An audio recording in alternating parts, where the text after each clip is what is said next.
Hi, friends. Today I have a story. It's called Ella, the Elegant Elephant. Ella, the Elegant Elephant. Somewhere in the great wide Indian Ocean lie the Elephant Islands, hidden by a fog so thick that no human being has ever found them.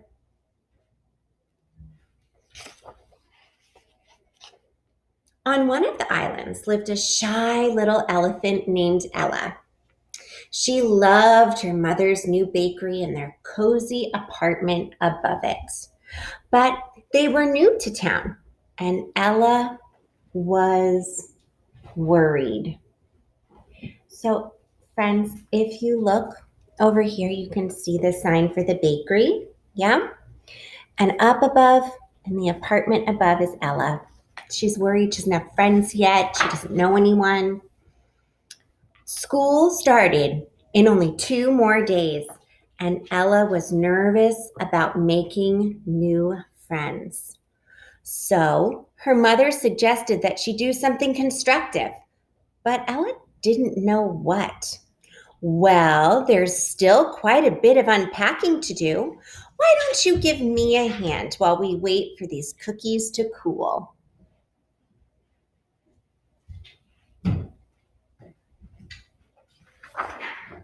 Ella didn't think this sounded very fun, but she couldn't think of anything better to do. Oh, all right, she said, and she followed her mother down the creaky stairs. The first thing Ella noticed was a dusty wooden hat box. A card taped to the top read, "To Ella, from Grandma." Ella opened the box. "Oh, Mom, look!"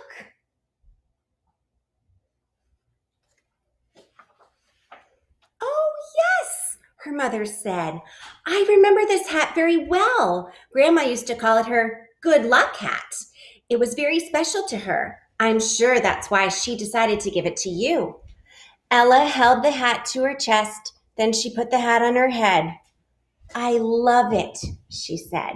"I absolutely love it." On the first day of school, Ella looked like all the other elephants in her class, except for one thing.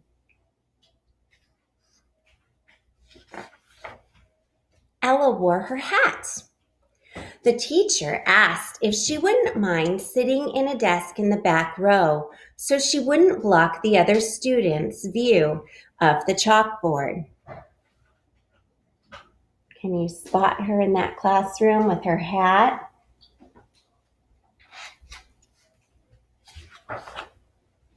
When the class was settled, Mrs. Briggs said, "We have a new student joining us this year. Ella, will you come to the front and tell us something about yourself?" She was not expecting this. She felt her face turn red. She took a deep breath and she walked up the aisle, but on her way, she tripped and fell and landed flat on her belly. "Belinda Blue," scolded Mrs. Briggs. "I saw that. Shame on you." Belinda slumped down in her seat. "I didn't mean to," she said. Do you spot that look? Do you see what Belinda Blue has done? She stuck her foot out in the aisle. At recess, Alice sat by herself, hoping that someone might ask her to play. But nobody did. Then Belinda Blue, the biggest elephant in the whole school, walked up to Ella and said, "That is a dumb hat. It doesn't even match your uniform." "Yeah," said Belinda's friend Tiki, pushing up her glasses, "but maybe she thinks she looks elegant in it." Belinda shouted, "I know. Let's call her Ella the Elegant." "Yeah," Tiki laughed. "Ella the Elegant Elephant."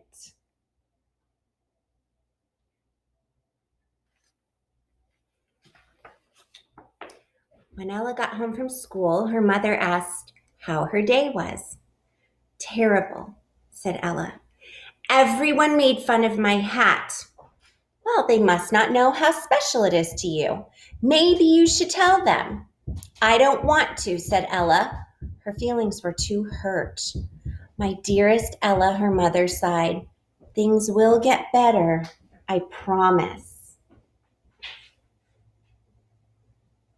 She has one of those big, hurting, yucky, bad feelings inside, right? Because the other elephants were mean to her. And she doesn't really feel like explaining the hat because she feels too hurt. The next day at lunch, Ella sat by herself eating her sandwich. Then something hit her in the back of the head, a big red ball. Hey, Ella, the elegant, shouted Bella. Want to play ball? Ella didn't want to play ball with Belinda, but she was afraid if she didn't, she'd get teased even more. So she said, okay, and tossed the ball back.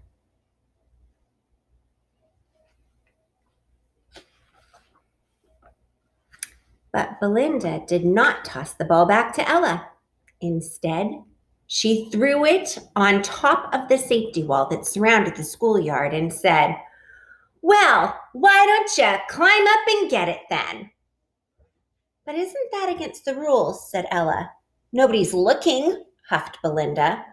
But, said Ella meekly, I think it might be dangerous. Belinda rolled her eyes. No, it's not dangerous. Just climb right up and throw it down. What could be more simple?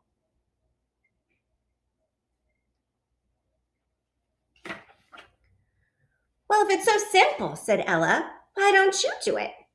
Tiki and the others turned and looked at Belinda.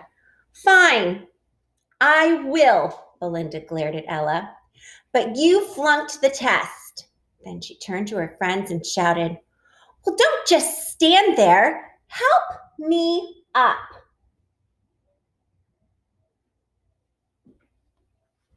Have you ever played with somebody like Belinda? It's not easy. It's really hard. She doesn't seem like her bucket's very full. A crowd started to gather. Everyone wondered what was going on. So Belinda started showing off, tossing the ball from hand to hand and hopping up and down on one foot.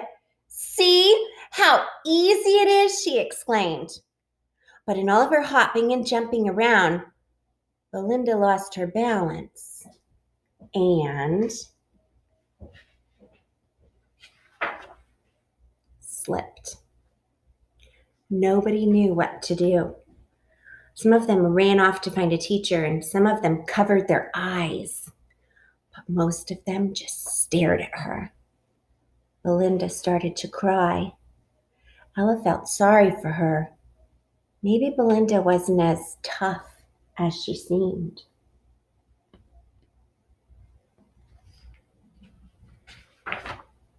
Before she had time to think about what she was doing, Ella piped up, I'll help. She wasn't sure how, but she felt she had to try. When Ella got to the top, she said, okay, just grab my hand. Belinda did, and Ella started to pull with all her might. But since Ella was so small and Belinda was so big,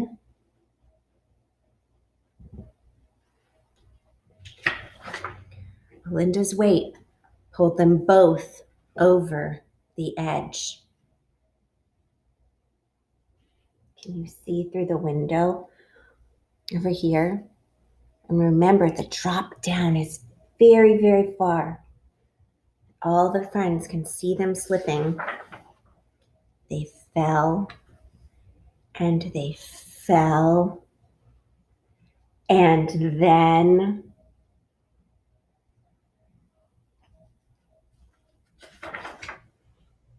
something amazing happened. You see that? Look what happened to her hat. It filled up with air as they fell. It's almost like a parachute. Nobody, not the elephants watching from the schoolyard, not the elephants sunbathing on the beach, not even Ella or Belinda could believe it. They were safe.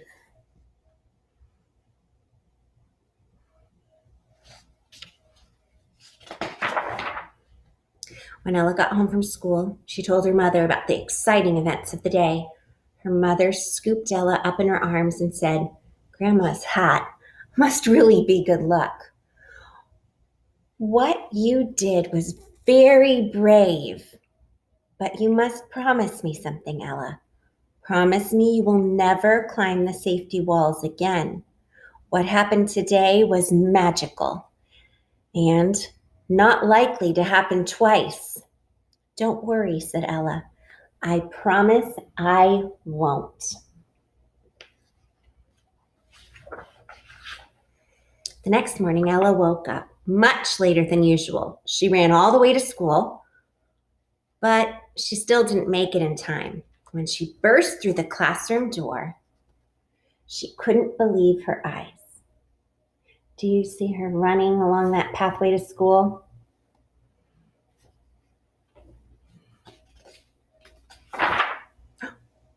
Even Belinda was smiling beneath the brim of her big purple hat. Miss Briggs said, "Since we can't all sit in the back row, I'll have to ask you to remove your hats just during class."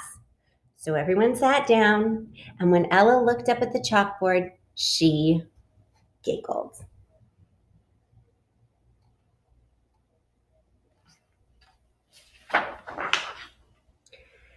Things had definitely gotten better. Do you see the board? It says in really fancy writing, "We love Ella." Sometimes stories like this one are really nice to read because sometimes when we have bad feelings, like feeling left out or feeling all alone, sometimes those feelings actually make us feel alone, like we're the only person in the world that has that feeling. But stories like this remind us that we're not alone. Everybody has good feelings and bad feelings, and in the end, things usually change and get better. We just have to be patient and talk about it. Just like Ella went home and talked to her mom about it in this story. And her mom was right. It did all work out. So, friends, remember when you have those big feelings of feeling left out or feeling teased or feeling scared or sad or angry, make sure that you find somebody in your family or a friend that you can talk to because it does help. So, that was Ella, the elegant elephant. I hope you liked it.